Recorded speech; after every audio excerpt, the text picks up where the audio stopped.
Hi, this is Sherry with Dive Creations. This video is about Singapore. We use Singapore as our gateway in and our gateway out for our expedition to Indonesia. Singapore is a city-state off the southern tip of the Malay Peninsula. It's about 85 miles north of the equator.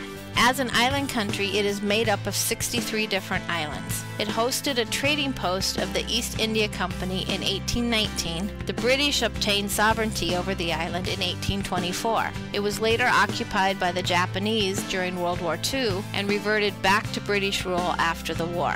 It became internally self-governing in 1959, and then it united with other former British territories to form Malaysia in 1963. Became a fully independent state 2 years later after separation from Malaysia.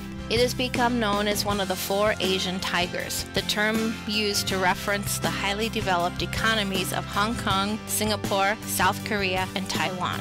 There are some 5 million people who live in Singapore. 2.9 million of these were actually born locally. Most are of Chinese, Malay, or Indian descent. While in Singapore, we went to Jurong Bird Park. The idea was to have a place where people could escape from urban life, a place where people could relax with nature. January 3rd, 1971, this 50-acre park was opened. It is now a world-famous bird zoo. There are 4,600 birds of 380 different species. Of these species, 29 are endangered. The highlight of the bird park was the lorry cages. You could walk in and the birds are free-flying. Lorry is short actually for the lorikeet, which is a parrot out of Australia. They're brightly colored, very talkative, noisy birds. And in this cage you could buy liquid food and they would come up and eat out of your little container. And in my case, one of them saw its reflection in my glasses and was pecking at my glasses, and one of them was also grooming my hair. They get right in your face and it can be a little intimidating, but we really had a lot of fun with these guys. Here we were in a huge metropolitan area, and yet everything we did in Singapore was based outdoors or something to do with nature. We found a place called McRitchie Reservoir. Back in the 1800s, Singapore realized they had no fresh water. And they realized that for them to develop and become the nation that they have, they needed to work on this. And they built this reservoir. It was completed in 1868, and today there are boardwalks skirting the edge of the scenic reservoir and walking trails through the forest. They range in distances from 3 to 11 kilometers. As we were walking along, we came across a little band of monkeys. I think the trail we actually took was about 7 or 8 kilometers, and that was plenty long enough in the heat and humidity. In the park there's a treetop walk. It's a 250-meter aerial freestanding suspension bridge. This walk offers quite the panoramic view of the whole reservoir area. For most of our hiking in McRitchie Forest area, it was bright and sunny, hot and humid. Even when we were up on the bridge, it was beautiful and sunny. In fact, I think we even were getting sunburnt, and as we got to the edge of the bridge, it started to cloud up a little, and we looked around, and Roy made a comment about, I wonder if it's gonna rain. Should we seek shelter? And suddenly the skies just opened up, and we had about a 20-minute downpour. And then it went away, sun came back out, and all that was left was the steam rising from the earth. Another highlight of Singapore for us was the Singapore Botanical Gardens. It's a 183-acre garden. It is the only botanical garden in the world that opens from 5 a.m. to midnight every single day of the year. Within this garden is the National Orchid Garden, which is a hilly 3-hectare site with a collection of more than 1,000 species of orchids and 2,000 hybrids. This was absolutely beautiful. I've never seen so many orchids. I never knew there could be so many orchids.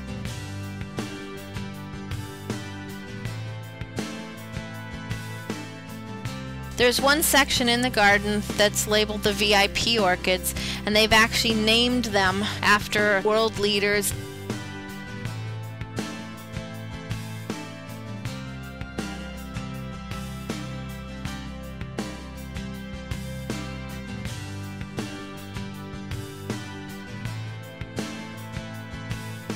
We came across a restaurant while walking through the Ginger Garden. It was called the Halia Restaurant, and we discovered that this halia is actually the Malay word for ginger. So we thought we'd stop and get a cold drink. They had a terrace you could sit on, and it was absolutely incredibly relaxing. You felt like you were just sitting there in the garden, out with nature, birds. We had some kind of squirrel or something come up and investigate. We ended up having a 2 or 3 course lunch while we were there and just enjoying relaxing for a couple hours that afternoon.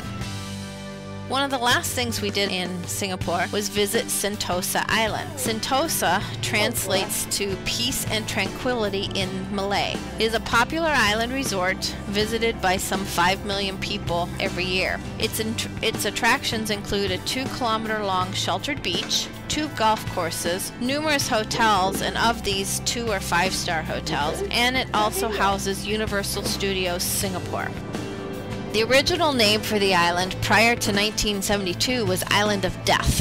There's actually 4 different reasons they give for naming it the Island of Death. The first one was due to pirates and the murders that took place through the seafaring years. The next is warrior spirits that were buried there. The third is it has its lack of fertile soil, so nothing really grows there. And the fourth, and the one that makes the most sense to us, is due to the disease. In the late 1840s, there was a hospital housed on this island that took care of what is now known as malaria patients. This island was nothing but a swampland, and it had just still stagnant water and lots of brush, and it was an ideal place for mosquitoes, which we now understand is how malaria is transmitted.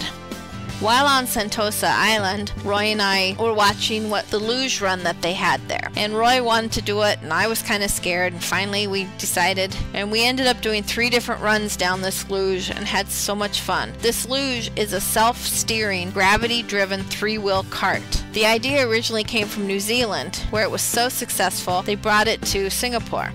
This non-motorized cart allows the rider to speed down a hill over a course of 650 meters, ending down on the beach. And then you ride the sky ride back up to the top. And so, of course, Roy and I, being not competitive at all, would race down the hill to see who could get to the bottom first. We were pretty even through most of it.